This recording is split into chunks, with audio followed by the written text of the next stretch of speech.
नमस्कार, आदाब, बहुत-बहुत स्वागत है आप सभी का। आप देख रहे हैं मेरा खास कार्यक्रम नज़र और नज़रिया। मैं हूँ आपके साथ बुशरा खानम फहद। आज से मानसून सत्र का आगाज़ हो गया है और पहले ही दिन सरकार हाँफती हुई नज़र आ रही है। सत्र के शुरू होने से पहले प्रधानमंत्री नरेंद्र मोदी मीडिया से मुखातिब हुए। एक तरफ़ा संवाद जो जिस तरह से करते हैं, कोई सवाल नहीं होता है, सिर्फ़ अपनी बात कहते हैं और चले जाते हैं।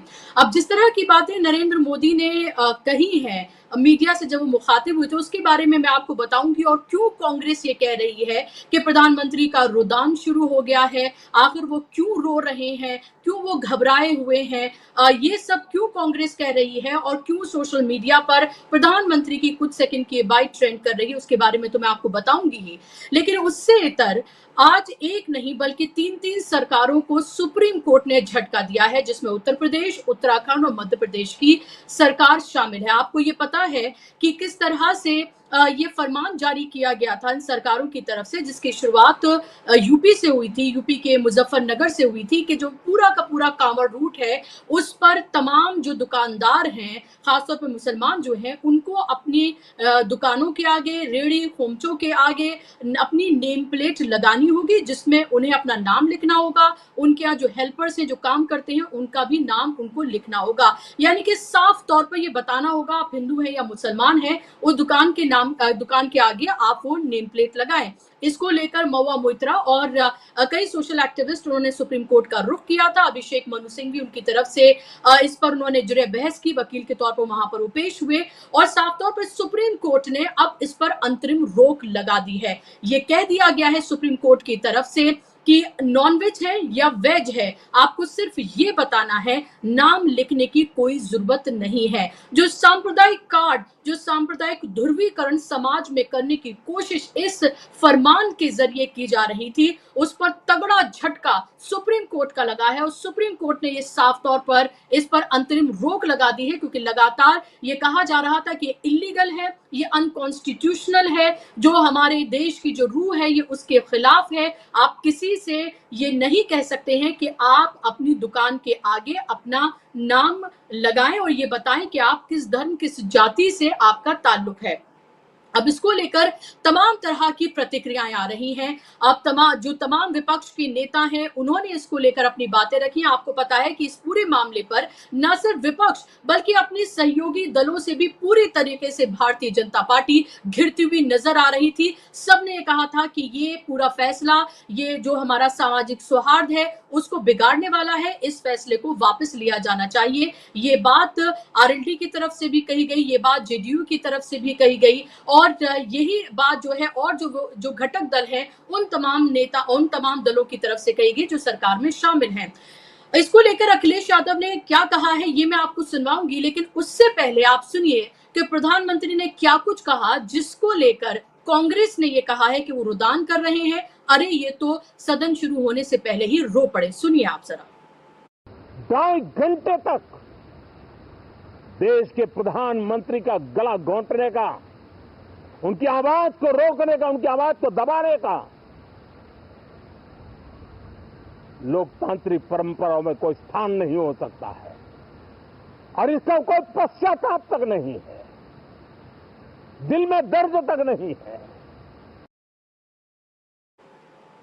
तो आपने सुन लिया, नरेंद्र मोदी को लग रहा है कि अब तक तो उनको ये आदत थी कि वो बस एक तरफा वो बात कहें, चाहे वो पार्लियामेंट के अंदर हो, पार्लियामेंट के बाहर हो, और फिर उनको लेकर कोई जवाबदेही उनकी तय नहीं होगी। लेकिन आपने देखा था कि विशेष सत्र के दौरान, जो पहला सत्र था लोकसभा के इलेक्शन के रिजल्ट के बाद, कैसे नाको चने चबवा दिए थे विपक्ष ने, घुटनों पर लेकर आ गया था विपक्ष। और आपको याद होगा वो लगभग 90 मिनट से ज्यादा की राहुल गांधी की वो स्पीच, जिसमें पसीने छूट गए थे और संरक्षण मांग रहे थे अमित शाह, लोकसभा स्पीकर ओम बिरला से, और एक नहीं दो बार प्रधानमंत्री को खड़ा होना पड़ा था। तमाम जो उनके मंत्री थे उनको जवाब देने के लिए खड़ा होना पड़ा था। और जब नरेंद्र मोदी भी बोल रहे थे और वो जब तमाम जो अपने बखान कर रहे थे, कांग्रेस को कोस रहे थे, राहुल गांधी का मजाक उड़ा रहे थे, इमरजेंसी से लेकर सबकी याद दिला रहे थे, उसमें किस तरह से इंटरवीन किया गया, वो लग रहा है कि अभी भी उस सदमे से बाहर नहीं आ पा रहे हैं प्रधानमंत्री। और अभी आप ये देखिए कि जब ये मॉनसून सत्र जिसमें कल बजट पेश किया जाना है, उसकी जब शुरुआत हुई तो उससे पहले किस तरह से, जिसको कांग्रेस कह रही है कि रुदान करते हुए नजर आ रहे हैं। इस पर पवन खेड़ा ने कहा है कि जिस व्यक्ति ने 10 साल तक देश का गला घोटा और आवाज दबाई, वो आज प्रतिपक्ष की आवाज उठाने पर रुदान करता हुआ बेहद कमजोर दिख रहा है। प्रधानमंत्री नरेंद्र मोदी ने प्रतिपक्ष पर अशोभनीय टिप्पणी के साथ आज मॉनसून सत्र की शुरुआत की। उन्होंने कहा कि प्रतिपक्ष ने प्रधानमंत्री का 2.5 घंटे तक गला घोटा। प्रधानमंत्री नरेंद्र मोदी को ये याद दिलाना जरूरी है कि पिछले 10 साल के उनके अन्याय काल में पूरे देश का दम घोटा गया, जिसकी सजा जनता ने उन्हें दी है। पीएम मोदी भूल गए हैं कि वो बहुमत की सरकार के पीएम नहीं, 2 दलों के सहयोग से चलने वाली एनडीए सरकार के 1/3 प्रधानमंत्री हैं। उन्हें मोदी सरकार शब्द के इस्तेमाल से भी बचना चाहिए और खुद को लोकतांत्रिक साबित करना चाहिए। तो यहाँ पर पूरे तरीके से घेरा है कांग्रेस ने। पवन खेड़ा का ये ट्वीट देखिए, जो कि एक लंबा चौड़ा ट्वीट है, जिसका एक अंश मैंने आपको यहाँ पर दिखाया है। अब वापस चलेंगे उस मसले पर जहां पर जो सांप्रदायिक कार्ड खेला गया उस पर कैसे घिरी है सरकार, और उसके बाद सुप्रीम कोर्ट ने एक तरह से तमाचा लगाया और कहा कि इस पर हम अंतरिम रोक लगाते हैं। और यही नहीं, बहुत महत्वपूर्ण टिप्पणियां भी की गई हैं जिन पर बात करना जरूरी है, वो मैं अपने डिबेट के दौरान करूंगी। लेकिन आप फिलहाल अखिलेश यादव को सुनिए। अखिलेश यादव ने आज संसद के अंदर नीट पेपर लीक मामले को लेकर सरकार को घेरा, राहुल गांधी ने घेरा, और उसके साथ साथ उन्होंने संसद के बाहर क्या कुछ कहा इस पूरे मामले को लेकर, किस तरह का सांप्रदायिक कार्ड जो सरकार खेल रही है उसको सुनिए आप जरा। नाकामी बारिश से भी नहीं बचा पा रही सरकार। सरकार की ये नाकामी है कि बारिश से भी नहीं बचा पा रही, सोचिए। और मैं जिस समय मुझे जानकारी मिली थी कि इस तरह का सरकार का आचरण है, उसी समय मैंने कहा था कि सुप्रीम कोर्ट स्वयं इस बात को संज्ञान में ले और ऐसे कार्रवाई को रोके। जैसे दिया बुझने से पहले फड़फड़ाता है, जो सांप्रदायिक राजनीति खत्म हुई है, ये सांप्रदायिक राजनीति का दिया फड़फड़ा रहा है, इसलिए फैसला ले रहे हैं। इसीलिए फैसला चाहे इस बात का लिया जा रहा हो कि दुकानों में या और संस्थाओं में नाम लिखा जाए। मुझे उम्मीद है कि सुप्रीम कोर्ट जब इस बात पर चर्चा करेगा और संज्ञान में जब लिया है तो ऐसे कई कदम सरकार उठाएगी, क्योंकि जब सांप्रदायिक राजनीति खत्म होती है तो इसी तरीके से फड़फड़ाएंगे ये लोग। और उसी तरीके से आपने देखा होगा कितने दिनों लगा हुआ प्रतिबंध, उस पाबंदी को भी हटा दिया है। तो सांप्रदायिक राजनीति खत्म होने जा रही है, इसका दुख भारतीय जनता पार्टी को है। तो आपने सुना कि दिया बुझने से पहले फड़फड़ा रहा है। जो सांप्रदायिक सियासत जिसको पूरी तरीके से नकार दिया इन इलेक्शन में लोगों ने, वो सांप्रदायिक सियासत खत्म हो रही है, इसलिए बहुत दुख और तकलीफ हो रही है भारतीय जनता पार्टी को, ये अखिलेश यादव ने कहा है। और मैं आपको ये भी बता दूं कि आज महत्वपूर्ण टिप्पणियां भी इसको लेकर की गई हैं। लेकिन इससे पहले आप ये देखिए कि इस मामले पर कैसे उन्हीं के जो दल है, अलायंस के जो पार्टनर हैं, उन्होंने भी पूरी तरीके से घेरा और घिरती हुई सरकार नजर आ रही है। इसीलिए तृणमूल कांग्रेस ने भी ये कहा, ममता बनर्जी की तरफ से कहा कि जल्द गिर जाएगी ये सरकार, ज्यादा दिन नहीं चलने वाली है। क्योंकि आप ये देखिए, आपको पता होगा, याद होगा कि चंद्रबाबू नायडू ने स्पेशल पैकेज की यानी कि फाइनेंशियल असिस्टेंस की मांग की थी। उसके साथ साथ जेडीयू ने कहा था कि उन्हें विशेष पैकेज और विशेष राज्य का दर्जा बिहार को दिया जाए। आज संसद में बाकायदा तौर पर जवाब देते हुए वित्त राज्य मंत्री ने ये साफ कर दिया कि ना तो विशेष राज्य का दर्जा दिया जाएगा और ना ही विशेष पैकेज दिया जाएगा आंध्र प्रदेश को। और ये बता दिया कि हमने इन 10 सालों में कैसे 35,000 करोड़ रुपए दिए हैं आंध्र प्रदेश को, तो अब आगे कोई पैकेज देने का कोई मतलब नहीं बनता है और ना ही बिहार को विशेष राज्य का दर्जा दिया जाएगा। तो अब आप ये समझिए कि 2 बैसाखियां हैं, ना तो मंत्रिमंडल में उन्हें कुछ दिया गया, झुंझुना पकड़ा दिया गया, और अब जबकि उन्हें इंतजार था कि इस बजट सत्र में उनको कुछ दिया जाएगा, उनके हाथ कुछ लगेगा, तो अभी भी भी उनके हाथ पूरी तरीके से खाली हैं। इससे आप ये समझिए कि इसीलिए जो तमाम दल हैं इंडिया गठबंधन में शामिल, वो बार बार इसीलिए कह रहे हैं कि ये सरकार बहुत दिन चलने वाली नहीं है, क्योंकि ना तो नरेंद्र मोदी को कोलिशन की गवर्नमेंट चलाने का कोई एक्सपीरियंस है, ना ही इतनी बातें बर्दाश्त करने का उनका एक्सपीरियंस है, और इसीलिए अपने उसी ढर्रे पर चलते हुए नजर आ रहे हैं। लेकिन उनके घटक दलों ने भी ये बता दिया है कि विचारधारा की अगर लड़ाई होगी तो वो सांप्रदायिक ताकतों के साथ इस तरह से खड़े हुए नजर नहीं आएंगे, बल्कि वो अपनी आवाज को बुलंद करेंगे। अब देखना ये होगा जेडीयू और इसके साथ साथ टीडीपी इस पूरे मामले पर उनका रिएक्शन क्या आता है। इन्हीं तमाम इश्यूज पर आज हम बात करेंगे कि पहले ही दिन संसद के पहले सत्र के मानसून सत्र के पहले ही दिन हाँपने लगी, कांपने लगी है सरकार, घुटनों पर है सरकार, और अगर कांग्रेस ने जो कहा है उनके लफ्जों में कहें तो रोने लगे हैं नरेंद्र मोदी, रोने लगी है सरकार। इस पर बात करने के लिए मेरे साथ खास मेहमान जुड़ गए हैं, उनका तारुफ मैं आपसे कराना चाहूंगी। स्क्रीन पर दोनों मेहमानों को ले आइए। एक तरफ आप देख सकते हैं मेरे साथ वरिष्ठ पत्रकार जिनके दशकों का पत्रकारिता का अनुभव है, हेमंत अत्री जी मेरे साथ जुड़ गए हैं। बहुत स्वागत हेमंत अत्री जी आपका। दूसरी तरफ आप देख सकते हैं मेरे साथ डॉक्टर लक्ष्मण यादव हैं, जो कि पॉलिटिकल एनालिस्ट हैं, बेबाकी से अपनी बातों को रखते हैं, तथ्यों पर आधारित। बहुत बहुत स्वागत आपका डॉक्टर लक्ष्मण यादव। मेरे सवाल हेमंत अत्री जी, पहला ये है कि सरकार पहले ही दिन हाँपती हुई नजर आ रही है।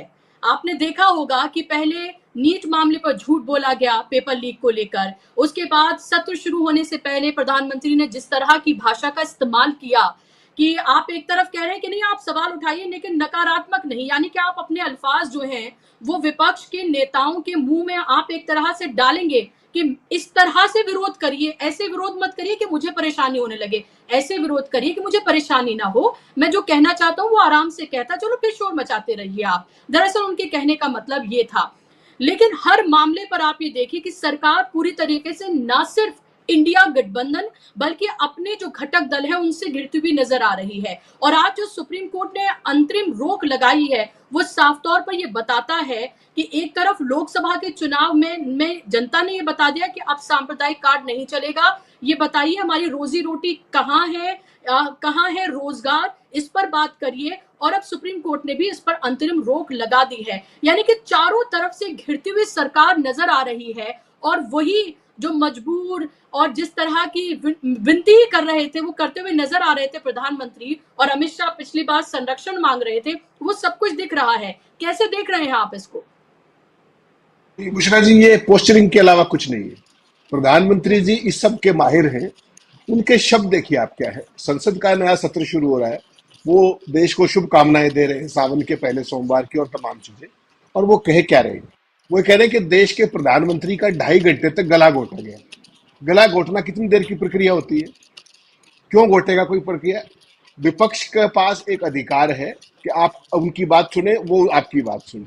वो माहौल तो आपने 10 साल में छोड़ा ही नहीं, आप तो किसी की सुनते ही नहीं। और जो पार्लियामेंट के बाहर जो वो आज कर रहे थे वो एक तरीके का भाषण था। वो इस पूरे जो सेशन है उसका एक नैरेटिव सेट करने की कोशिश कर रहे थे। आपको ध्यान होगा, मैंने आपको भेजा भी, 2013 के अंदर डॉक्टर मनमोहन सिंह को क्या कहा गया था बार बार बीजेपी के द्वारा? प्रधानमंत्री चोर है। लिखित में ये सब जगह आया है, ये प्रधानमंत्री चोर है। और मोदी जी को जायज मसलों पर जब विपक्ष सवाल पूछता है उसका जवाब ना दे तो विपक्ष के पास ऑप्शन क्या है? क्या भारतीय जनता पार्टी के तत्कालीन नेता अरुण जेटली और सुषमा स्वराज ने संसद में होने वाले गतिरोध के लिए क्या सत्ता पक्ष को जिम्मेवार नहीं ठहराया था? जो रिकॉर्ड उन्होंने बनाए थे सत्ता के अंदर गतिरोध बनाने के, वो तो आज तक टूटे ही नहीं कभी। तो सवाल ये नहीं, देखिए हमारा ये मानना है कि संसद के अंदर गतिरोध नहीं होना चाहिए। संसद एक ऐसा मुद्दा, एक ऐसा प्लेटफॉर्म है जहां पर ना केवल कानून बनाए जाते हैं बल्कि देश के हर समसामयिक मुद्दे के ऊपर बहस होनी चाहिए, विचार होना चाहिए और देश के सामने पिक्चर क्लियर होनी चाहिए। हालत देखिए आप, जो इंट्रोडक्टरी सेशन था जिसमें शपथ हुई, राष्ट्रपति का अभिभाषण हुआ, नीट के ऊपर किसी भी चेयर ने बात होने दी क्या? राष्ट्रपति के अभिभाषण से ज्यादा जरूरी उसके दौरान अगर वो 1 घंटे की बहस कराते 2 घंटे की, तो क्या बुराई थी? और गला कौन घोट रहा है? विपक्ष घोट रहा है प्रधानमंत्री का। ये शब्द देखिए आप, चेयर क्या कर रही है, सत्ता पक्ष क्या कर रहा है, उसका जिक्र नहीं। दूसरा, जो आपने सुप्रीम कोर्ट का जिक्र किया, सुप्रीम कोर्ट का जो इंटरिम ऑर्डर आया है वो तो आना ही था, दैट वाज ओवरड्यू। मैं उस दिन भी आपको ये कह रहा था कि इस पे सुओ मोटो कॉग्निजेंस लेना चाहिए, स्वतः संज्ञान लेना चाहिए। चलो वो अपील पिटीशन आई, उन्होंने सो फैसला कर लिया, लेकिन ये बात यहां नहीं रुकनी चाहिए बुशरा जी। इंटरिम स्टे एक बात है, ये बुराई कैसे बढ़ती है इसको देखिए आप। एक मुजफ्फरनगर जिले से शुरू हुई बात 3 स्टेट्स में पहुंच गई और हाथों हाथ ली गई। किसने ली? पूरी उत्तर प्रदेश सरकार ने, उत्तराखंड सरकार ने और मध्य प्रदेश सरकार ने।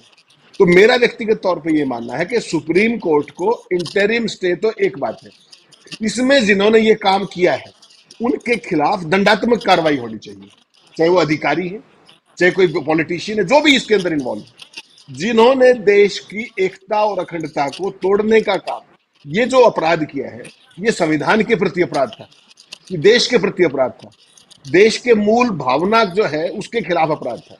तो केवल स्टे कर देने से काम नहीं होगा, इसमें दंडात्मक कार्रवाई होनी चाहिए, ये मेरा स्पष्ट मानना है, ताकि आगे के लिए भी नजीर बने कि कोई इस तरह की बेहूदगी ना करने की सोच पाए। देखिए, मुजफ्फरनगर से जो बात शुरू हुई थी वो कहां कहां पहुंची, और इसको भी खेल समझना पड़ेगा हमें कि ये है क्या, कि जब आपके पास कुछ भी कहने को ना हो, सरकार के पास कुछ दिखाने को ना हो, उस तब आप क्या करते हैं? तब आप ये सांप्रदायिकता को ओढ़ लेते हैं, उसी को बिछाते हैं, उसी को दिखाते हैं। प्रधानमंत्री जी ने चुपके से कल एक चिट्ठी निकली है कि सरकारी कर्मचारी आरएसएस के अंदर भाग ले सकते हैं गतिविधियों के अंदर। अगर ये इतना ही महान काम था तो अटल जी ने पहले क्यों नहीं कर दिया? पहले भी सरकार थी, 10 साल तक इनकी भी सरकार थी पहले, इन्हीं प्रधानमंत्री यशस्वी की, इन्होंने तब क्यों नहीं किया? बेसिकली क्या है कि मूल मुद्दे, जो कोर मुद्दे हैं देश के, उन पर बात मत होने दो, बाकी सब चीजों पर बात करो, सांप्रदायिकता की बात करो, पहचान की राजनीति की बात करो, मुद्दे की बात कभी मत होने दो। नीट पे बात मत होने दीजिए, मणिपुर पे बात मत होने दीजिए, महंगाई पे बात मत होने दीजिए। क्या कह रहे थे आज आपने एचआरडी मिनिस्टर को सुना कि नीट का पेपर लीक नहीं हुआ? संसद के पटल पे कह रहे हैं, अगर नीट का पेपर लीक नहीं हुआ तो सुप्रीम कोर्ट में चौथे दिन क्यों बहस चल रही है उस पर आज लगातार? सीबीआई किस बात की जांच कर रही है? कोई पूछे इनसे? इन्होंने कोई संस्था छोड़ी क्या? सब कुछ नष्ट करके रख दिया है। नीट का एग्जाम कौन कराता है आपको पता है? NTA, national testing agency. It's a private body. देश का सबसे सम्मानित टेक्निकल एग्जाम, एमबीबीएस जिसमें दाखिला होता है, जिस देश की पूरे स्वास्थ्य का जिनके ऊपर जिम्मा है, डॉक्टरों के ऊपर, उनकी परीक्षा एक प्राइवेट रजिस्टर्ड संस्था करवा रही है। आप सोच सकते हैं। और इन्होंने ये नहीं किया है। आप देखिए यूपीएससी का क्या हाल कर दिया है, पूरे देश के सामने चीजें आई और भी आएंगी अभी। यूपीएससी के चेयरमैन कौन बन रहे हैं? आज एनटीए का चेयरमैन कौन है? एक डीजी को हटा के आपने चलता कर दिया। एनटीए चेयरमैन जोशी का क्या किया भाई? ऐसी क्या उनके अंदर है कि वही तो मध्य प्रदेश के चेयरमैन रहेंगे पब्लिक सर्विस कमीशन के, वही छत्तीसगढ़ के रहेंगे, वही दिल्ली में यूपीएससी के मेंबर रहेंगे, फिर चेयरमैन रहेंगे, और अब ये श्रीमान जी जिन्होंने कल इस्तीफा दिया। तो ये देखना पड़ेगा। फिर आपने देखा होगा लेटरल एंट्री, आईएएस के जो तमाम वो थी पद, उसमें बोला एक्सपीरियंस को लेके आएंगे, टेक्निकल उनको लेके आएंगे। कौन लोग हैं वो? सबको पता है कौन लोग। सारे के सारे या तो कॉर्पोरेट के लोग हैं या आरएसएस स्पॉन्सर्ड लोग हैं।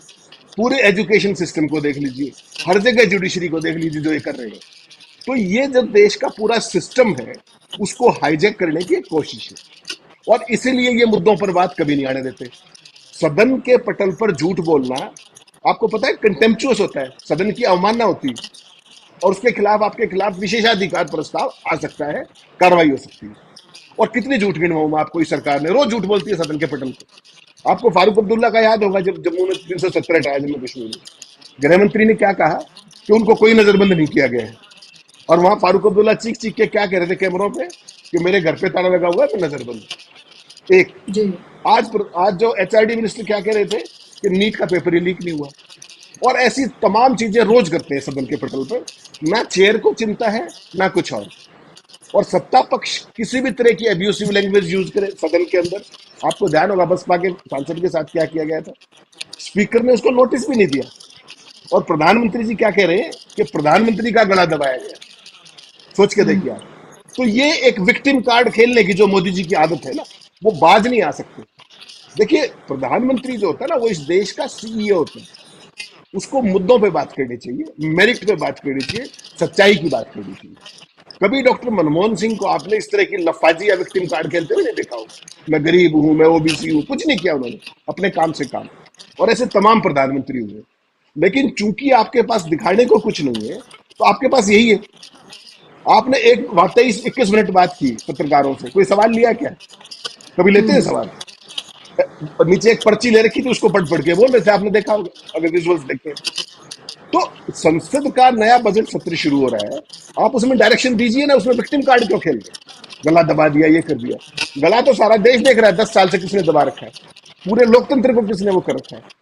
मीडिया नहीं बोल सकता, ओपोजिशन नहीं बोल सकता, कोई कोई भी नहीं बोल सकता, और उसके बाद गला इनका दबा दिया। तो ये सारी चीजें हैं, मोदी जी दबाव में है, और अभी तक संख्या बल का दबाव है।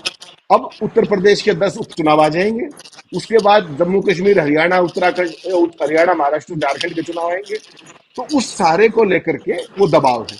और जो आपने बात कही कि स्पेशल पैकेज नहीं मिलेगा, ये आपको ध्यान होगा मैंने कब कहा था, कोई विशेष दर्जा नहीं देने वाले किसी को। उनको स्पीकर का पद नहीं दिया, उनको मंत्रालय में क्या मिला, उनका पैकेज का जवाब आ गया।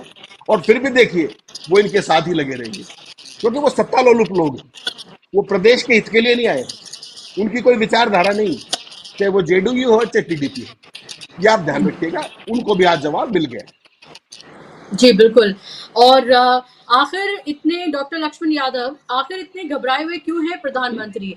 हमने पिछली बार भी देखा था, अमित शाह संरक्षण मांग रहे थे, 2-2 बार प्रधानमंत्री को उठना पड़ा, कई मंत्रियों को उठना पड़ा जब राहुल गांधी बोल रहे थे। आज हमने देखा कि अखिलेश यादव ने और राहुल गांधी ने नीट का मामला जमकर उठाया, और उसके बाद जिस तरह से सांप्रदायिक ध्रुवीकरण कांवड़ यात्रा के नाम पर करने की पूरी कोशिश, मैं नहीं कहूंगी किया गया, उसको लेकर भी सरकार को आड़े हाथों लिया है। लेकिन प्रधानमंत्री का ये कहना कि 2.5 घंटे तक गला घोटा गया, यानी कि तीसरी बार भी वो प्रधानमंत्री बन गए हैं।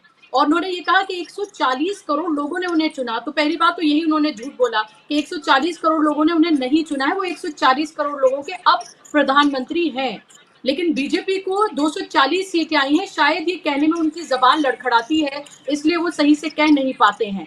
आज जिस तरह के वक्तव्य का इस्तेमाल प्रधानमंत्री ने किया है, जिन अल्फाजों का इस्तेमाल प्रधानमंत्री ने किया है, जितने घबराए हुए वो नजर आ रहे हैं, उसको आप कैसे देखते हैं? और खास तौर पर जो अब सुप्रीम कोर्ट ने एक नहीं 3-3 भारतीय जनता पार्टी की सरकारों को झटका दिया है, उस सब पर आप क्या कहना चाहेंगे?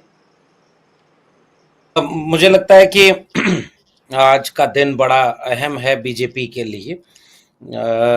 सुप्रीम कोर्ट कई बार नाउमीदी में एक उम्मीद बन करके आता है, और इसकी उम्मीद देश के नागरिक करते भी हैं कि जब सरकारें एक तरह से देश को सांप्रदायिक नफरत की आग में झोंकने वाले फैसले लेंगी, और देश में बहुत बड़ा तबका तो नहीं लेकिन बहुत छोटा सा तबका उसकी पैरोकारी भी करेगा कि नाम बताने में क्या बुरा है, और इस बात को कोई ध्यान नहीं रखेगा कि इस नाम बताने की साजिश का समाज पर असर कितना गड़बड़ होगा। और ये पॉलिटिक्स है, नाम तो कोई भी बताता है, अमूमन हम लोग दुकानों पर देखते हैं कि नाम लिखे रहते हैं, नाम जाहिर रहते हैं। ये चूंकि कांवड़ यात्रा, धर्म का मसला, धर्म के नाम पर राजनीति, और धर्म के नाम पर राजनीति के बीच जो घर का झगड़ा है उसको छुपा ले, और केवल मुसलमान विरोधी नहीं है ये पूरा फैसला या पूरी कवायद,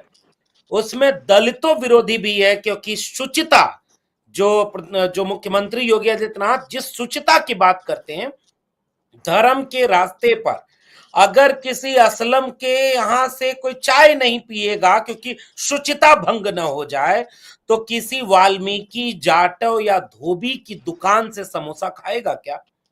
मैं तो इसे इस रूप में देखता हूं। इसलिए निशाना पर कई लोग हैं, और इस बात को इस देश के लोग समझ नहीं पा रहे हैं। अभी कुछ बातें बोल के की जा सकती हैं, कुछ बोलने में अपना वोट बैंक खिसक जाएगा, हिंदू नैरेटिव चेंज हो जाएगा। इस बात को सुप्रीम कोर्ट अगर किसी भी रूप में रोकने के लिए एक अंतरिम आदेश जारी करता है कि भैया अभी आप ये फैसला लागू नहीं कर सकते, और जरा इसकी पूरी पड़ताल होगी, आप भी अपना पक्ष रखिए और इस पर विचार करेंगे। मुझे लगता है कि ये एक समाज को कई बार नियम बनाना पड़ता है सरकार चलाने के लिए, लेकिन सरकार से बड़ी समाज होता है। जैसे केशव प्रसाद मौर्य जी कहते हैं, सरकार से बड़ा उनके लिए संगठन है। हम कहते हैं कि संगठन और सरकार दोनों से बड़ा समाज होता है। समाज का बहुत बहुत महीन रेशा होता है मोहब्बत का, जो जोड़ता है, वरना तोड़ने के लिए तो अनगिनत चीजें समाज में ऑलरेडी हैं। भाई भाई से लड़ रहा है, एक ही जाति के लोग एक जाति से लड़ रहे हैं, एक जाति के लोग दूसरे जाति से लड़ रहे हैं, खेत के बगल में हिंसा हो रही है, बंटवारे को लेकर हिंसा हो रही है, कोई लूट ले रहा है, सोना केदारनाथ से गायब हो जा रहा है, कोई नौकरी लूट ले रहा है, कोई पेपर लीक करा दे रहा है, सब कुछ तो हो रहा है और कोई किसी का दोष किसी पर दे रहा है कि कुछ हुआ ही नहीं। तो ये समाज में बांटने, तोड़ने, अलग करने की चीजें तो अनगिनत हैं, लेकिन अगर जोड़ने का सूत्र समाज में हो तो कम से कम ऐसे फैसलों पर विचार होना चाहिए, ऐसे फैसले जो समाज की गहराई में असर डालें। तो सुप्रीम कोर्ट थोड़ा थोड़ा बीच बीच में झटका देता रहता है, लोगों को इस बात का डर शायद कम है कि जज लोया ना हो जाए, लेकिन आज हाँ ठीक है, उन्होंने कहा, आज तो हम उस न्यायमूर्ति को सुन रहे थे जब उन्होंने ये बात कह दी जस्टिस भट्टी ने कि मेरा अपना भी अनुभव ये है कि केरल में मैं एक शाकाहारी होटल था जो हिंदू का था और दूसरा मुसलमान का था। मैं मुसलमान वाले शाकाहारी होटल पर खाना खाने जाता था क्योंकि उसका मालिक जो है विदेश से आया हुआ था और वो हाइजीन का यानी साफ सफाई का ज्यादा उच्च तकनीक का इस्तेमाल करता था। मामला तकनीकी का है क्योंकि मजाक तो इस देश में बन ही चुका है कि आम अगर बेच रहा है अभिषेक तो तोड़ के लाया होगा असलम, पहचानोगे कैसे? आम तो बोलता भी नहीं। सड़क पर जिस पर चल रहे हो शुचिता लेकर के, उसे किसी दलित पिछड़े ने, मजदूर ने ही बनाई होगी, जिसे तुम अछूत कर रहे हो, जो जिसे मंदिर में जाने से रोका। समाज को बांटने से बाज आना चाहिए, वरना समाज तो प्रधानमंत्री होता नहीं कि वो कहे कि मेरा गला दबाया जा रहा है, मुझे तोड़ा जा रहा है, बांटा जा रहा है। वो तो ये बोल भी नहीं पाता। देश के प्रधानमंत्री बोलते हैं, देश के प्रधानमंत्री बेबस और लाचार नजर आते हैं। और इसलिए क्योंकि असल में आप जब तर्क से हारते हैं तो रोते हैं, चीखते हैं, दो ही काम करते हैं, या तो हिंसक होंगे, हमलावर होंगे, चीखेंगे, और या फिर अपने रोने लगेंगे, आप अपने को कमजोर साबित करेंगे। मुझे लग रहा है कि अब तक बीजेपी, आरएसएस हिंसक और हमलावर जोन पर ही खड़ी है और तर्क से नहीं, तर्क उसके पास है नहीं, वो तर्क के बजाय हिंसा, हमला। भाई किसी ने आपको कहीं आप वीडियो दिखा रहे हो कि कोई क्या कर रहा है, कोई थूक के, कोई कुछ करके, एक वीडियो पर व्यक्ति दोषी नहीं, पूरा समुदाय दोषी हो गया। ये समाज के लिए चिंता का विषय होना चाहिए। ऐसे जाने कितने अपराध। अगर इस देश में मुसलमान आप हैं तो आप सबूत देते रहिए देशभक्ति का, अपने ईमानदार होने का, अपने अच्छे होने का। आप अगर एक दलित हैं तो सबूत देते रहिए कि आपको कोई अछूत क्यों ना बना दे, आपका छुआ पानी पिए कि ना पिए। अगर आप ओबीसी हैं तो आप मेरिट दिखाते रहिए। अब आजकल नए नए कोचिंग के टीचर जो मोटिवेशनल स्पीकर हो गए, एएनआई पर जाकर इंटरव्यू दे रहे हैं और कह रहे हैं कि मोदी जी तो मोदी जी हैं, मैं उनके जैसा। अब तक तो पत्रकार बोलता था कि इतनी एनर्जी उनमें कहां से आती है, थकते क्यों नहीं है। अब ये मोटिवेशनल स्पीकर जो पढ़े लिखे हैं, जो समझदार हैं, जागरूक हैं, एक ही लाइन में दोनों को साथ दे रहे हैं। अगले 10-15 साल में राहुल गांधी भी प्रधानमंत्री हम देखेंगे और योगी आदित्यनाथ को भी देखें। अरे भैया, योगी आदित्यनाथ अपना भविष्य नहीं देख पा रहे हैं कि मुख्यमंत्री बचेंगे कि नहीं बचेंगे, इधर दिल्ली वाले लगे पड़े हैं। और ये जो हो रहा है असल में नैरेटिव बिल्डिंग का खेल होता है। एक उदाहरण लेकर के उस कोचिंग मास्टर ने कहा कि ओबीसी आरक्षण का फायदा कोई वो आदमी ले रहा था जो करोड़पति था। उस आदमी को यह नहीं दिखा कि ईडब्ल्यूएस के नाम पर फेक सर्टिफिकेट बना करके लोग यूपीएससी में आईएएस बन गए। उसने एक लाइन इस पर नहीं बोली। यह होता है नैरेटिव सेट करना कि ओबीसी रिजर्वेशन को फ्रॉड बता दो और महा फ्रॉड ईडब्ल्यूएस रिजर्वेशन को कोई बात ही ना करो। ये देश में प्रधानमंत्री ही नहीं कर रहे, बीजेपी नहीं कर रही, ये देश में हर एक लेवल पर जो लोग, अब सोचिए ना, पूरी ओबीसी कम्युनिटी को एक एग्जांपल से उस आदमी ने कटघरे में खड़ा कर दिया। उस एक एग्जांपल, उस आदमी ने दूसरा एग्जांपल दिया। मैं एक ऐसे परिवार को जानता हूं जिसमें 3 पीढ़ी से लोग आईएएस हैं और फिर भी वो शेड्यूल्ड ट्राइब का रिजर्वेशन ले रहे हैं। क्या उस आदमी ने वो परिवार नहीं देखा जो आईएएस बनने के बाद भी फाइल फेंक कर दी गई क्योंकि वो दलित है, उसको हाथ से छू करके पानी नहीं देंगे? अंबेडकर ने इतना कुछ किया तो वो नहीं दिखा। एक एग्जाम्पल को कैसे पूरी कम्युनिटी और पॉलिसी पर आरोपित कर दिया गया। क्या उनको नहीं दिखा कि पीढ़ी दर पीढ़ी थोड़े से लोग देश के विश्वविद्यालयों के पर कब्जा में हैं, जुडिशरी में कब्जे पर हैं, मीडिया में कब्जे पर हैं, फिल्म इंडस्ट्री में कब्जे पर हैं, वो कब रिजर्वेशन छोड़ेंगे? उनका अपना रिजर्वेशन है, मंदिरों में बैठे हैं। मंदिर में पुजारी का एग्जाम कराने के लिए स्टालिन सरकार ने कहा तो उसके बाद हंगामा हो गया, नहीं भाई शेयर कैसे करेंगे? कौन मंदिर में पुजारी का सोच सकता है कि एक धोबी पुजारी बन जाए, एक कुम्हार लोहार बढ़ई नाई पुजारी बन जाए? आप शुचिता कहां से नापते हैं? असल में समाज को बांटने वाला फैसला है। मुसलमान विरोधी होने से ज्यादा ये दलित पिछड़ा विरोधी है, इसलिए ऐसे फैसले को हम बार बार रोकने की बात करते हैं। और प्रधानमंत्री जी, उनके फैसलों पर बात तो होगी। अब चाहो तुम कहो कि पेपर लीक हुआ या नहीं लीक हुआ है, सदन के भीतर सवाल तो पूछे जाएंगे। जब अखिलेश यादव ने कहा कि जितना कोई रिकॉर्ड बनाए ना बनाए सरकार, पेपर लीक में ये रिकॉर्ड बना चुकी है, उसके बाद मंत्री खड़ा होकर दिया पेपर लीक ही नहीं हुआ रहा। न चीन से कोई घुसा है, न कोई घुसा हुआ है, न चीन ने कुछ कब्जा किया है, ये तो ऊपर से परंपरा चली आ रही है। न बिहार में कोई पुल टूटा है, न टूटेगा, ये सब परंपरा एक खेमे से चलती चली आ रही है। झूठ बोलने की परंपरा। 8 करोड़ लोगों को रोजगार दे दिया, देश सोने की चिड़िया बन गया, दुनिया में डंका बज रहा है। झूठ पर ही जिसका वजूद टिका हो, वो परंपरा झूठ से चली आती है। और इसलिए मुझे लगता है कि विपक्ष को और जिम्मेदारी से, जो तेवर आज राहुल गांधी ने दिखाया, जो तेवर आज अखिलेश यादव ने दिखाया, जो तेवर आज विपक्ष ने दिखाया, अभी और जिम्मेदारी देश की जनता अपेक्षा करती है। वरना एक लेटर जारी होगा कि आरएसएस के कैडर में भी जा सकते हो, क्योंकि पूरा आरएसएस तो हमने सरकारी संस्थानों में भर दिया। सारे वाइस चांसलर आरएसएस के, सारे प्रिंसिपल आरएसएस के, सारा जो है अधिकारियों में आरएसएस भर गया है। पहले के समय में कोई अगर इस तरह की गतिविधि में भाग लेता था तो उसके ऊपर कंडेम्प्ट का मामला हो जाता था, कार्रवाई हो जाती थी। जरा एक सवाल का जवाब दो, केवल आरएसएस वाला इससे एग्जम्प्टेड क्यों होगा? आरएसएस में होगे तो एग्जम्प्टेड होगा, जा सकता है। और कोई अगर दूसरे में हो, बामसेप में हो, कोई दलित संगठन, कोई पिछड़े संगठन में हो, तो उसके ऊपर कार्रवाई करोगे। अब ये देश में होगा, क्योंकि जितना आरएसएस था वो संस्थानों में भर दिया गया है। अब संस्थान भी चलाएगा आरएसएस, देश भी चलाएगा आरएसएस। बाकी लोगों के लिए पेपर लीक हुआ नहीं है, कांवड़ यात्रा चल रही है, खूब जम के जाइए, वहां पर पूरा सरकार फूल बरसाएगी, लौट के आएंगे नौकरी मांगेंगे तो लाठी बरसाएगी। ये इस देश में नैरेटिव बन रहा है, इसलिए हम इस पूरे परिप्रेक्ष्य में इन सारी घटनाओं को देखना चाहिए। जी, बहुत महत्वपूर्ण बात जो आपने आखिर में कही कि अभी जा रहे हैं कांवड़ यात्रा लेकर, फूल बरसाएंगे, लेकिन जब यही नौजवान नौकरियां मांगेंगे तो कैसे इन पर लाठियां बरसाई जाएंगी। यही नैरेटिव है जो सरकार सेट कर रही है कि सवाल मत पूछिए, असली मुद्दों की बात मत आप करिए, आप नौकरियां मत मांगिए, आप महंगाई पर बात मत करिए, लेकिन जितने भी धार्मिक जज्बाती मुद्दे हैं उन पर जिस तरह से 10 साल बेवकूफ बनाकर आपकी वोट की ठगी की गई है वो आगे भी हम करते रहेंगे। लेकिन इस बार ऐसे चलने वाला नहीं है, ये साफ तौर पर विपक्ष ने बता दिया है। इसकी बिसात पूरी तरीके से बिछा दी गई है, जिस पर बहुत ज्यादा हम कह सकते हैं कि नरेंद्र मोदी और उनकी जो सरकार है वो समझ नहीं आ रहा है कि उसको आखिर इसको पूरे मसले को हैंडल कैसे किया जाए। आपको क्या लग रहा है हेमंत अत्री जी, ये पूरा का पूरा सेशन, कल बजट पेश किया जाएगा, उससे पहले आर्थिक सर्वे पेश कर दिया गया है, साफ तौर पर उसमें लग रहा है कि बहुत कुछ जनता को मिलने जाना नहीं है, इतना तक हो जाएगा।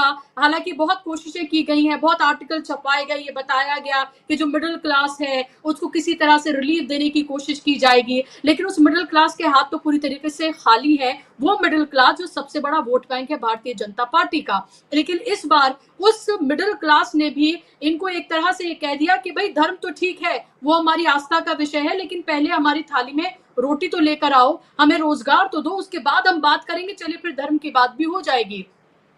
विपक्ष के जिस तरह के तेवर हैं और जैसे 9 दिन के स्पेशल सेशन में घुटनों पर लेकर आया था विपक्ष और सवाल पूछे थे और उस पर एक तरह से बिफरती हुई सरकार पूरी नजर आई थी, नरेंद्र मोदी से लेकर अमित शाह। इस बजट सेशन में आप कैसे देख रहे हैं इसको कि आने वाले दिन जो है कितने मुश्किल भरे हो सकते हैं, क्योंकि अब तो आप ये देखिए, अब इन मसलों पर जो उनके घटक दल हैं वो भी सर उठाने लगे हैं। अगर आप उनको कुछ नहीं देंगे तो आखिर कब तक वो चुप रहेंगे। आज मैं एक वीडियो देख रही थी, बहुत इंटरेस्टिंग है, शायद आपने भी देखा होगा, डॉक्टर लक्ष्मण यादव ने भी देखा होगा कि जयंत चौधरी बैठे हुए थे, जब धर्मेंद्र प्रधान नीट के लेकर मांग कर रहे थे, वो बेचारे अपने चेहरे का एक्सप्रेशन भी सही से नहीं दे पा रहे थे, न मुस्कुरा पा रहे थे, न चुप थे, न टेबल थपथपा पा रहे थे, न ही ये कह पा रहे थे कि भाई ये सही है।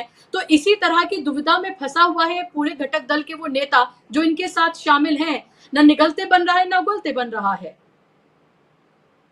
They have been trapped.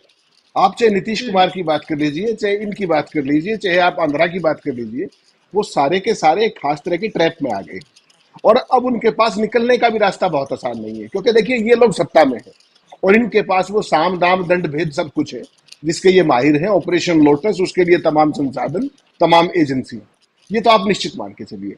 आपने कहा बजट सेशन का outcome, budget session Modi ji की सरकार का ये 11वां बजट होगा अगर आप ध्यान करें तो।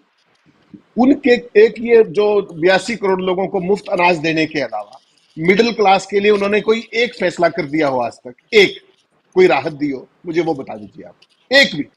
कॉर्पोरेट के लिए क्या क्या किया है वो मैं आपको गिनवा सकता हूं। और देश में ये केवल दूसरी बार हुआ है कि जो मेरा और आपका कॉमन मैन का जो इनकम टैक्स है वो 3,65,000 करोड़ रुपया पहुंच गया और कॉर्पोरेट टैक्स जो है वो केवल 2,35,000 करोड़ है। नहीं तो हमेशा corporate tax personal income tax से ऊपर होता था। उसका कारण क्या है? मोदी सरकार ने आज तक, जब से सत्ता में आई है 14 से लेकर आज तक, मिडिल क्लास और जो भी ऐसे सैलरी अर्निंग के जो भी लोग हैं, किसी को 1 रुपए का राहत नहीं दिया आयकर के अंदर। और 32% कॉर्पोरेट टैक्स होता था, उसको घटाकर कर दिया 22%। और वो कहते क्या है कि मैं गरीबों के साथ हूं, मैं खुद गरीब हूं, मजदूरों के साथ हूं, फलां के साथ हूं। इस देश के अंदर आपने पेट्रोल डीजल के भाव देखे, कोई राहत मिली हो? चुनाव भी लड़ गए, उसके बावजूद भी कोई राहत नहीं हुई। आज आपने देखा होगा उसमें क्या कहा कि जो गैस का सिलेंडर के दाम घटाए गए हैं उसके कारण मुद्रास्फीति पे बड़ा असर हुआ, पॉजिटिव असर हुआ।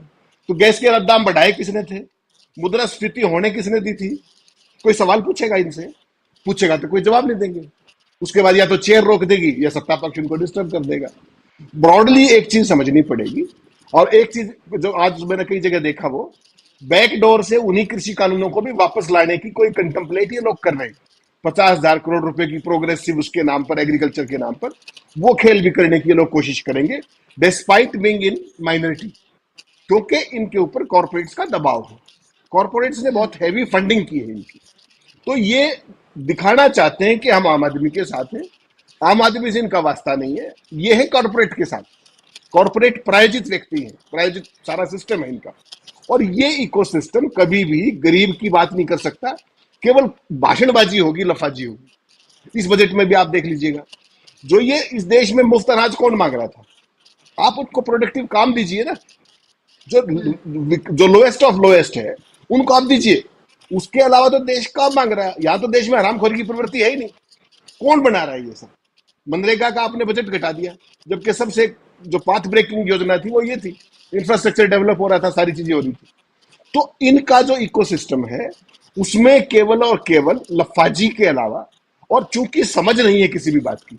एक डॉक्टर मनमोहन सिंह जैसे लोग थे जिनको बराक ओबामा जैसे लोग भी बिठा करके मंदी से निकलने के रास्ते पूछते थे, ग्लोबल इकोनॉमी की बात करते थे, ग्लोबल वार्मिंग की बात करते थे, उसके लिए क्या क्या चीजें होनी चाहिए। हमारे वाले का तो डंका ही बज रहा है लगातार पूरी दुनिया में। किस बात का डंका है वो उनको भी नहीं पता।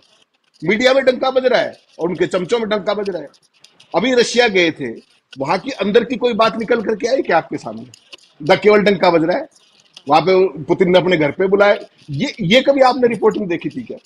मोदी जी के 10 साल के दौरान जो मिनिस्टर ऑफ एक्सटर्नल अफेयर्स की जो रिपोर्टिंग, हम भी गए हैं बहुत बार, जो ये रिपोर्टिंग तो कभी देखी ही नहीं कि किसी एक मसले पे, कोई एजेंडे पे कहां पर क्या है, कोई बात नहीं होती। केवल वहां पर प्रधानमंत्री एक इंडियन से मिलेंगे, वहां पर लफाजी करेंगे। उसके बाद जितने भी हमारे एम्बेसीज हैं उनको उस इवेंट मैनेजमेंट कंपनी का एक हिस्सा बना दिया गया है, आउटसोर्स कर दिया गया है कि मोदी जी का डंका बजाना है, पूरी दुनिया में ये दिखाना है। किसी भी देश में नहीं होती। लेकिन मोदी जी ने जो इकोसिस्टम डेवलप किया है यहां पर भी, बाहर भी, और पूरी एम्बेसी इसी काम के ऊपर लगा रखी। तो जो पार्लियामेंट का सेशन बजट के अंदर है, इसमें कोई बहुत लंबी चौड़ी आप उम्मीद मत कीजिएगा। जो कुछ भी है सामने बोलेंगे कुछ और करेंगे उससे ठीक उल्टा। ये आपको इस बजट में भी दिखाई देगा। और कॉर्पोरेट को जितना इन्होंने दिया है, 14 लाख करोड़ रुपया कॉर्पोरेट टैक्स में इनको अभी तक रियायत मिल चुकी है। कितना राइट ऑफ किया है, वो 18 लाख के ऊपर के आसपास है, और उसके बावजूद कोई पूछने वाला नहीं है। किसी गरीब किसान के 100 रुपए माफ किए क्या आज तक? और उसके बावजूद भी धर्म के नाम पर जो ये खेल करके आते हैं, इस बार भी सिंगल लार्जेस्ट पार्टी बन के आएंगे। तो देश अब समझने लगा है, क्योंकि विपक्ष की आवाज अब बुलंद हो रही है। जिस तरीके से आज अखिलेश यादव बोल रहे थे, एक्सपोज कर रहे थे इनको, राहुल गांधी बोल रहे थे, मेरा ये मानना है कि विपक्ष को थोड़ा सा और समझदारी के साथ, फैक्ट्स और डेटा के साथ इनको घेरना चाहिए फ्लोर ऑफ द हाउस के ऊपर, पर्सनल टारगेटिंग की बजाय लार्जर व्यू के ऊपर, लार्जर मुद्दों के ऊपर। क्योंकि ये कुतर्क के माहिर हैं, तर्क इनकी समझ में नहीं आता। तो इनको तर्कों के साथ, कि जब ये आए थे बेरोजगारी की दर क्या थी, महंगाई की दर क्या थी, ये सारी चीजें थी, इनके ऊपर देश पिछड़ रहा है, फॉरेन इन्वेस्टमेंट कितनी थी, क्या कह रहे हैं, एफडीआई इतनी आ गई, इतनी आ गई। बताइए डेटा क्या है? कोई डेटा तो अपडेट नहीं करते। जो एक डेटा हर महीने बड़े चौड़े होकर 1 तारीख को जारी करते थे जीएसटी का, इतना कलेक्शन हो गया, वो किसी समझदार आदमी ने बता दिया कि वो भी गरीबों से आ रहा है सारा, उनको लूट रहे वाले। तो और तो कुछ किया नहीं, वो जीएसटी तो ठीक किया नहीं रेट्स, वो जीएसटी का डेटा देना बंद कर दिया। तो इनको तो छुपाने की आदत है, कोई भी मुद्दे पे बात नहीं कर सकते, ये नैरेटिव इनके पास कोई होता नहीं है। तो क्या है कि अर्थ का अनर्थ कर दो, तर्क का कुतर्क कर दो, और फिर ऊंची आवाज में लफाजी करो। विपक्ष बोले तो उनका गला दबा दो, और मीडिया के सामने कहो कि प्रधानमंत्री का 2.5 घंटे गला दबा दिया। ये जो नैरेटिव है, ये मोदी जी को अब तक काम दे रहा था। इस बार से लेकर के जब ये नए जो नंबर्स आए हैं, उसमें इनकी मदद नहीं होगी, इससे ये और ज्यादा गिरते नजर आएंगे, चाहे वो विपक्ष हो, चाहे इनके भी सहयोगी हो, क्योंकि उनको भी जनता को मुंह दिखाना है, अपनी जनता को। वो भी बाबा नहीं, वो राजनीति करते हैं, उनको भी तो जाके अकाउंटेबिलिटी दिखानी है ना, आगे वोट चाहिए उनको भी। नीतीश कुमार क्या कहेंगे जाके कि मुझे सत्ता में क्या मिला, मुझे राज्य को विशेष दर्जा मिला कि नहीं मिला? मोदी जी तो चीख चीख के कह के आए थे 1 लाख करोड़ दो, 1.25 लाख करोड़ दो, क्या हुआ उसका? वो कहाँ गए, पैसे आ गए क्या? वो उनमें से कितना लग गया? तो ये सारी चीजें हैं जिनको इस सेशन के अंदर भी, हाउस के अंदर भी और बाहर भी, विपक्ष को एक कॉमन स्ट्रेटेजी के साथ फोकस्ड एजेंडा रखना पड़ेगा, कंप्लीट मेरिट्स पे और फैक्ट्स के साथ, डेटा के साथ। तब इनकी जो गिगी बंधेगी कि तुम खड़े कहां पर हो। इनकी जितने भी फ्लैगशिप योजना है, क्योंकि बजट सेशन है, हर एक फ्लैगशिप योजना की खालू दे दी जानी चाहिए कि कितने स्मार्ट सिटी बना दिया आपने, बताइए। मुद्दों पर घेरिए इनको, स्पेसिफिक मुद्दों पर, और आपको दिखेगा ये भागते नजर आएंगे वापस, क्योंकि दिखाने के लिए कुछ है नहीं। बिल्कुल, और झूठ का सहारा लिया जाएगा, ये आज साफ तौर पर देखने के लिए मिल गया। लगातार 10 साल में झूठ का सहारा, प्रोपेगेंडे का सहारा ही लिया गया है, चाहे मीडिया के जरिए से ही, या अपने सरकार के जो स्पोक्स पर्सन है, मंत्रियों हैं, उनके जरिए से ही। पिछली बार नरेंद्र मोदी कह रहे थे राहुल गांधी के लिए कि रोने लगते हैं। अब उनसे खुद पूछा जाए, जो अपनी तमाम गालियों का हिसाब रखते हैं, पूरे के पूरे हमने देखा लोकसभा के इलेक्शन, उससे पहले भी हमने देखा कि जब भी वो कैंपेन करने के लिए जाते हैं, सिर्फ वो बात उनकी ही होती है, क्योंकि उनकी गारंटी होती है मोदी मोदी मोदी, और सिर्फ मोदी माँ से शुरू होकर माँ पे खत्म हो जाता है। आज भी आप ये देखें कि वो सिर्फ अपनी ही बात कर रहे थे। आज भी वो ये कह रहे थे कि प्रधानमंत्री यानी कि अपनी बात, यानी कि मोदी का गला घोटा गया, ये वो कहने की कह रहे थे साफ तौर पर। तो अभी भी तीसरी बार वो जरूर प्रधानमंत्री बन गए हैं, लेकिन कैसे कांग्रेस कह रही है कि वो 1/3 प्रधानमंत्री हैं, डिपेंडेंट सरकार है ये पूरी तरीके से, 2 बैसाखियों पर टिकी हुई है, उन बैसाखियों का भी कोई ख्याल नहीं रखा जा रहा है। लेकिन किसी ने उन्हें बता दिया है कि तेवर अपने कम मत करिएगा आप, क्योंकि आपके तेवर जो हैं अगर आपने कम किए तो फिर आप थोड़ी बहुत भी जो आपका कुछ बचा कुचा है वो भी शायद खत्म हो जाएगा। तो शायद उसी का ही मान रख रहे हैं नरेंद्र मोदी, जो लगातार हमें नजर आ रहा है। लेकिन सवाल फिर ये है डॉक्टर लक्ष्मण यादव जी, कि इस बजट सेशन से मुझे नहीं लगता बहुत लोगों को कुछ उम्मीद है। हो सकता है कुछ लोग उम्मीद लगाकर बैठे हों, क्योंकि अब तक भी उनके हाथ कुछ लगा नहीं है, खाली ही रहे हैं। लेकिन क्या आपको लग रहा है कि आने वाले जो 3 राज्यों के, बल्कि मैं 4 राज्यों के कहूंगी, जम्मू कश्मीर को लेकर अभी ये पता नहीं कि कब होंगे, लेकिन झारखंड, महाराष्ट्र और इसके साथ साथ हरियाणा और 10 उपचुनाव उत्तर प्रदेश में, उनको थोड़ी देर के अलग कर देते हैं। इन 3 राज्यों में जो चुनाव होने जा रहे हैं, क्या आपको लग रहा है कि लुभाने के लिए इनका ज्यादा ख्याल रखा जाएगा इस बजट में, क्या जिस तरह का एक तरह का, मैं इस लफ्ज का इस्तेमाल नहीं करना चाहती, लेकिन ठेंगा दिखाया गया है, चाहे टीडीपी हो या फिर जेडीयू हो, कि ना तो आपको स्पेशल राज्य का दर्जा मिलेगा, ना ही आपको कोई फाइनेंशियल पैकेज मिलेगा। वित्त राज्य मंत्री ने साफ तौर पर कह दिया कि 35,000 करोड़ रुपए आपको 10 साल में दिए गए हैं आंध्र प्रदेश को, और अभी कुछ नहीं दिया जाना है। उनके हाथ यानी कि कुछ नहीं लगा है। ममता बनर्जी कह रही थी कि ज्यादा दिन ये सरकार चलने वाली नहीं है। अखिलेश यादव उनके साथ बैठे हुए थे, बारिश में भीगते हुए तमाम बातें वहां पर कह रही थी। तो इस बजट सेशन में अगर इन पार्टियों को कुछ नहीं मिलता है, तो फिर आपको क्या लग रहा है कि आगे ये सरकार का फ्यूचर क्या है? हालांकि आप कोई भविष्यवाणी नहीं करने वाले हैं, लेकिन ना ही आपको करनी चाहिए, लेकिन फिर भी आपको क्या लग रहा है एक पॉलिटिकल एनालिस्ट के तौर पर, एक प्रोफेसर के तौर पर?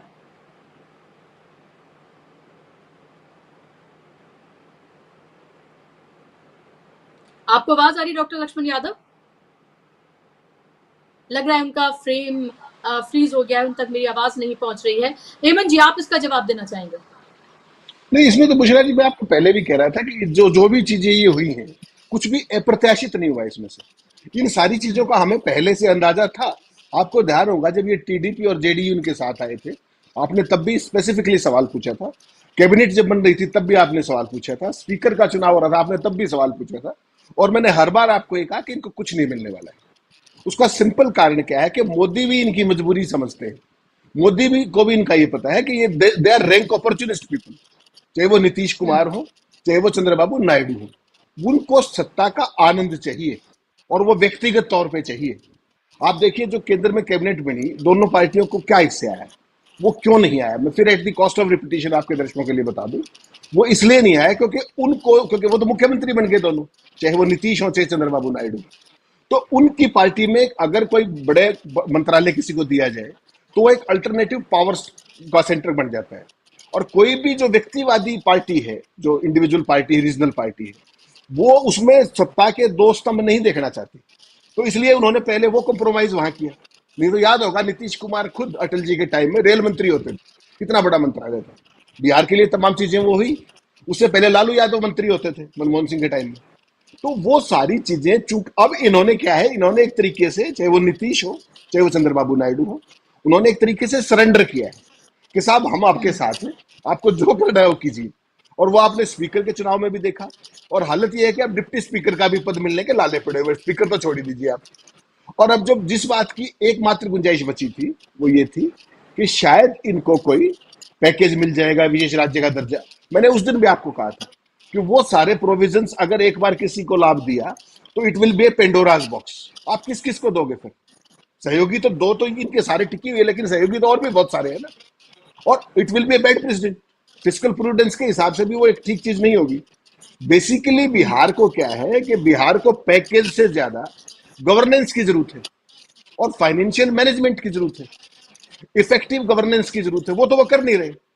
जो जितने भी ये पुल बने जो गिरे, इसकी जवाबदेही कौन देगा बुशरा जी? क्या पैसे की कमी थी क्या, या क्वालिटी की कमी थी, या सुपरविजन की कमी थी? तो बेसिकली जब आप कोई भी काम करते हैं तो इफेक्टिव इंप्लीमेंटेशन तो करना ही होगा ना। फिस्कल प्रूडेंस के साथ करना होगा, ईमानदारी के साथ करना होगा, सिस्टम को अकाउंटेबल बनाना होगा, आपको वित्तीय अनुशासन में रहना पड़ेगा। अब जो फ्रीबी की पॉलिटिक्स है उसमें आप किसी भी प्रदेश का बजट उठा के देख लीजिए, सबका हालत बेड़ा गर्क की है। क्यों? हर एक स्टेट कर्जे में डूबा हुआ है। और जब से ये जीएसटी की व्यवस्था लागू हुई है उसके बाद राज्यों के पास अपने जो सीमित संसाधन वो वैसे ही बहुत सीमित हो गए। तो कुल मिलाकर के ये सारी स्थितियां जो हैं ये आने वाले टाइम में और कॉम्प्लिकेट होंगी। लेकिन चाहे वो नीतीश की बात करें आप, चाहे चंद्रबाबू नायडू की बात करें, they are going to stay here for a while. मैं आपको बार बार फिर कह रहा हूं, अक्टूबर के चुनाव परिणाम आने तक ये उस मौसम को देखेंगे कि मौसम किस तरफ जाएगा। अगर बीजेपी वहां हारती है और बुरे तरीके से हारती है तब कुछ बदलाव की संभावना है। और वही मोदी और शाह के चेहरे पे लगातार दिख भी रहा है आपको। वो तनाव आज का नहीं है, आज तो सत्ता में है। वो सत्ता में बने रहेंगे या नहीं, इस बात का फैसला उन राज्यों के चुनाव परिणामों से होगा। ये उनके चेहरे पे असली तनाव का कारण है। और तभी ये नीतीश और चंद्रबाबू नायडू जैसे लोग अपना असली रंग दिखा सकते हैं अगर इनको मौका मिला। बिल्कुल। और महाराष्ट्र में थे अमित शाह और शरद पवार को भ्रष्टाचारी बता रहे थे, उनके भतीजे को साथ में लिया हुआ है उन्होंने वो एक ऐसी वॉशिंग मशीन बन चुके हैं। अब जो दरअसल अब हो ये गया है कि चाहे अमित शाह कुछ बोले या प्रधानमंत्री कुछ बोले, अब उनके झूठ की कलई इतनी खुल गई है कि अब उनकी कही की सारी बातों का फौरन की फौरन रिबटल जो है वो पेश होता है। सोशल मीडिया चाहे so called main stream media कितनी भी कोशिश कर ले, वो सो कॉल्ड तथाकथित पत्रकार हैं, वो कितनी भी कोशिश कर लें, अब उनकी वो तमाम कोशिशें, तमाम नैरेटिव जो है वो धराशायी हो रहे हैं, बिल्कुल नाकाम साबित हो रहे हैं, साफ तौर पर लग रहा है, क्योंकि कलई पूरी तरीके से झूठ की जो है वो खुल गई है। अब आर्थिक सर्वे जो आया है, उस आर्थिक सर्वे को लेकर भी जयराम रमेश जो है उन्होंने ट्वीट किया है। उन्होंने कहा कि 2023-24 का आर्थिक सर्वेक्षण जो कि कल होने वाले बजट से पहले जारी किया गया एक ऐसा डॉक्यूमेंट है जिसे तैयार करने के लिए नॉन बायोलॉजिकल प्रधानमंत्री के स्पिन डॉक्टर्स को कड़ी मशक्कत करनी पड़ी होगी।